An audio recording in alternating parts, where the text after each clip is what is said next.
ប្រកែលោកថាថតអត់កើតមែនអត់មាន equipment មែនអូខេ5នេះអាចធ្វើឲ្យយើងថតបានអូខេអត់មាន tripod មែនឬក៏អត់មាន Ronin អូខេអាទាំងអស់ហ្នឹងសិតតែជាលេសឯងអញ្ចឹងមកជួបខ្ញុំលើកនេះគឺការថត handheld ដំណាក់កាលធំទី1គឺ 3 point grip ទី1គឺជាការកាន់កាមេរ៉ានៅ hand grip ទី2កាន់នៅក្បែរ lens ទី3កុំបើកស្មាឬក៏បើកដៃឬអីចឹងឲ្យវាធំទៅមើលដូចសត្វមាន់ចឹងអូខេទី2 Ninja Walk អញ្ចឹងយើងដឹងស្រាប់ហើយ Ninja Walk យើងត្រូវធ្វើម៉េចបន្ទន់ជង្គង់បន្តិចអូខេដើរឲ្យលក្ខណៈថាមួយបាច់ rush ទេអញ្ចឹងបើសិនជាយើងដើរទៅជាហៀងអូខេយើងត្រូវដើរជាជើងក្តាមអូខេទី3 keep something simple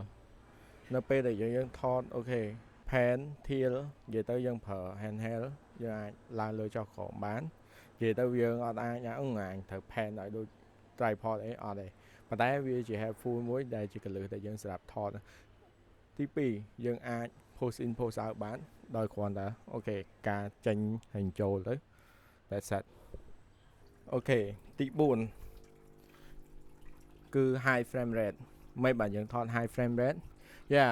ដូចដឹងនិយាយចឹងគឺពេលដែលយើងថត high frame rate ហ្នឹងគឺយើងជួយសម្រួលនៃការកាន់ handheld របស់យើងអត់សូវបានញ័រ